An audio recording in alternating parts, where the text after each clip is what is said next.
రాష్ట్ర వ్యాప్తంగా కాదు దేశవ్యాప్తంగా చూసుకున్నట్లయితే 11వ అంతర్జాతీయ యోగా దినోత్సవంగా ఈ రోజు అయితే ప్రకటించడం జరిగింది. ఇదే అనుకూలంగా చూసుకుని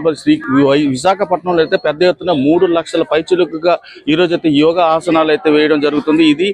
కేవలం ఈ రాష్ట్ర వ్యాప్తంగా కాకుండా మన దేశానికే కాకుండా అంతర్జాతీయ స్థాయిలో కూడా ఉన్న ఒక స్థాయిని గుర్తించే తగ్గ విషయంగా ఈరోజు మారబోతుందని చెప్పుకోవచ్చు. ఎందుకంటే గిన్నిస్ బుక్ ఆఫ్ వరల్డ్ రికార్డులో ఇది చోటు చేసుకునేందుకైతే మన దేశ ప్రధాని మంత్రితో పాటు మన ముఖ్యమంత్రి అలాగే మన మంత్రులు మన ఎంపీలతో సహా పెద్ద ఎత్తున జరుగుతున్నటువంటి విశాఖపట్నంలో జరిగినటువంటి యోగా కార్యక్రమాలతో పాటు స్ఫూర్తిగా తీసుకొని గత నెల రోజులుగా పలాస కాశీబుగ్గ మున్సిపాలిటీ కమిషనర్ గారి ఆధ్వర్యంలో అదేవిధంగా చూసుకుంటే చైర్పర్సన్ గారి ఆధ్వర్యంలో జరుగుతున్నటువంటి ఈ యొక్క యోగా కార్యక్రమాలు అయితే ఈరోజు ముగింపు కార్యక్రమంగా పలాసలో పెద్ద ఎత్తున వేల సంఖ్యలో అయితే ఇక్కడ ఈ యొక్క యోగా కార్యక్రమాన్ని అయితే చేయడం జరిగింది. దీనిపై అయితే వాళ్ళని అడిగి తెలుసుకునే ప్రయత్నం చేద్దాం. అసలు ఈ యోగా కార్యక్రమాన్ని ఎందుకు చేస్తున్నారు, ఏ విధంగా చేశారు, నెల రోజుల పాటుగా ఏ విధంగా కొనసాగించారు అన్న దానిపై అయితే మనతో పాటు చైర్మన్ గారు ఉన్నారు, అడిగి తెలుసుకుంటారు. చెప్పండి సార్, ఈ యోగా కార్యక్రమం వల్ల అసలు ప్రజలకు ఎటువంటి ఉపయోగాలు కలుగుతుంది, అసలు ఎందుకు ఏ స్ఫూర్తితో ఈ యొక్క నెల రోజుల పాటుగా మీ యొక్క ఆఫీస్ ఆవరణలో చేయగలిగారు? ఈ యోగా కార్యక్రమం అన్నది మరి మన ప్రధానమంత్రి గారు దీనికి అధిక ప్రాధాన్యత ఇచ్చి ఆరోగ్యమే మహాభాగ్యం అన్న సూత్రంలో ప్రతి ఒక్క భారతీయ పౌరుడు ఆరోగ్యంగా ఉండాలని పాజిటివ్ ఆలోచనలు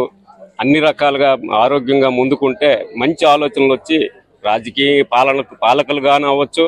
ఎగ్జిక్యూటివ్ అథారిటీస్ అవ్వచ్చు, లేదా పౌరులు కావచ్చు, శాంతి సుఖాలతో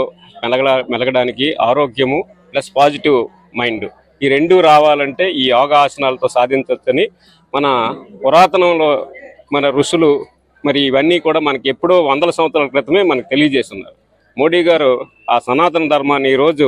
ప్రపంచంలో 77 దేశాల్లో ఇంప్లిమెంటేషన్ అవుతున్న ఈ యోగా కార్యక్రమాన్ని భారతదేశం 11వ అంతర్జాతీయ యోగా డే రోజు సందర్భంగా ఒక ప్రెస్టేజ్గా తీసుకొని మా దేశంలో ఈ విద్యను తయారైంది, దీన్ని మేము కంటిన్యూ చేస్తాము, ప్రపంచంకి ఆదర్శంగా నిలుస్తామనే ఆలోచనతో ఈవేళ రాష్ట్ర ప్రభుత్వాన్ని అలాగే కేంద్ర ప్రభుత్వాన్ని ఆ ఇండియాలో ఉన్న ప్రజలందరికీ చైతన్యపరుస్తూ యోగా డే కార్యక్రమం ఏర్పాటు చేయడం. అందులోని భాగంగానే ప్రభుత్వ ఆదేశాల మేరకు కేంద్ర రాష్ట్ర ప్రభుత్వాల ఆదేశాల మేరకు పలాస కాశీబుగ్గ పురపాలక సంఘంలో ఇక్కడున్న మున్సిపల్ కమిషనర్ గారు మిగతా వివిధ డిపార్ట్మెంట్లతో కోఆర్డినేషన్ చేసుకుంటూ మరి గత కొద్ది రోజుల్లో 20 రోజుల నుంచి ప్రతి కార్యక్రమం యాప్ల ద్వారా ఎవరైతే యోగాకి రిజిస్ట్రేషన్ చేసుకుని వాళ్ళందరినీ కూడా యోగా శిక్షకులుగా కాకుండా యోగా నేర్చుకుని ఆరోగ్యంగా ఉండడానికి కావలసిన ఏర్పాట్లే ఈ కార్యక్రమం. అయితే మనకి ఇప్పుడున్న మానవ జీవనంలో వెరీ బిజీ కాబట్టి ప్రతిరోజు ఒక అరగంట ఏదో ఒక ధ్యానము మనిషి రిలాక్సేషన్ కోసం ఆరోగ్యంగా ఉండడానికి ఈ ఆసనాల్లో చాలా ఇంపార్టెంట్ అయిన ఆసనాలు ఉన్నాయి. ఇవన్నీ కూడా మనిషి జీవనాడులకు కానీ మిగతా అన్ని పార్ట్లకి యాక్టివ్గా ఉంచడానికి యోగా ఒక ప్రక్కన వ్యాయామ విద్య ఉంటుంది, ఆ పక్కన ఇది కూడా ఉంటే చాలా మంచిదని నా అభిప్రాయం. సార్ మీరు చెప్పండి సార్, 11వ అంతర్జాతీయ యోగా దినోత్సవం మనం ముఖ్యంగా చూసుకున్నట్లే భారతదేశంలో మన విశాఖపట్నంలో కేంద్రంగా తీసుకుని మొత్తం యంత్రాంగం అంతా అక్కడికి వచ్చి మన ప్రాంతంలో జరుగుతున్నటువంటి యోగా కార్యక్రమాలు అయితే రేపొద్దున గిన్నిస్ బుక్ ఎక్కే ఆస్కారాలు అయితే కనిపిస్తూ ఉంది. ఈ మన ప్రాంతానికి ఈ యొక్క కార్యక్రమం చేయడం పట్ల మీ తలకు అభిప్రాయం ఏంటి? భారతదేశం సంస్కృతి సాంప్రదాయాలకి భారత ఇతిహాసాలకి అనేక రామాయణ భారత ఇతిహాసాలకు కూడా పుట్టిన లేనటువంటి భారతదేశం ప్రపంచానికే ఎప్పుడు దార్శనికంగా నిలుచున్నటువంటి భారతదేశంలో ఎన్నో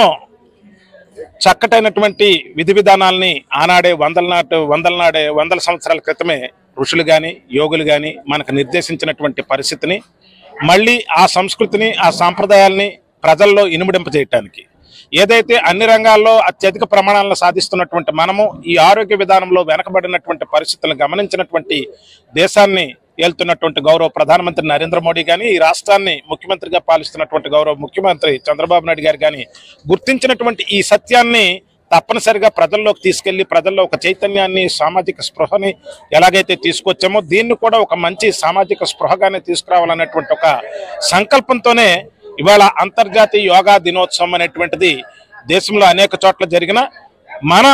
మన రాష్ట్రం ఈసారి దానికి ఆతిథ్యం ఇవ్వాలి, అదొక రికార్డు స్థాయిగా చేయాలి, ప్రతి ఒక్కరిలో ఈ స్ఫూర్తిని నింపాలని గౌరవ ముఖ్యమంత్రి చంద్రబాబు నాయుడు గారు ఆయన ముఖ్యమంత్రిగా ప్రమాణ స్వీకారం చేసిన రోజు నుండి ప్రధానంగా 3 అంశాల మీద ఆయన ప్రస్తావిస్తూ వస్తున్నారు. ఒకటి, హెల్తీ అండ్ హ్యాపీనెస్ సొసైటీ కావాలి, దానికోసమే నేను పరితపిస్తున్నానని ఏదైతే పదే పదే చెప్తున్నారో గౌరవ ముఖ్యమంత్రి గారు, అందులో భాగంగానే ఇవాళ గౌరవ ప్రధానమంత్రి గారి కార్యక్రమం అధ్యక్షతన జరుగుతున్నటువంటి ఈ బ్రహ్మాండమైనటువంటి కార్యక్రమం తప్పనిసరిగా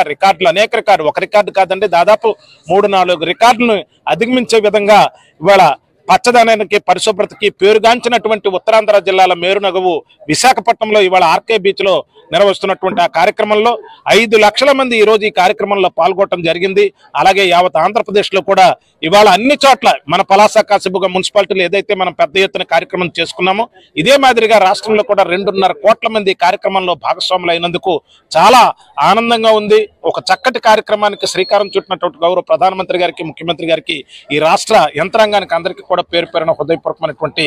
శుభాకాంక్షలు, అభినందనలు తెలియజేస్తాను.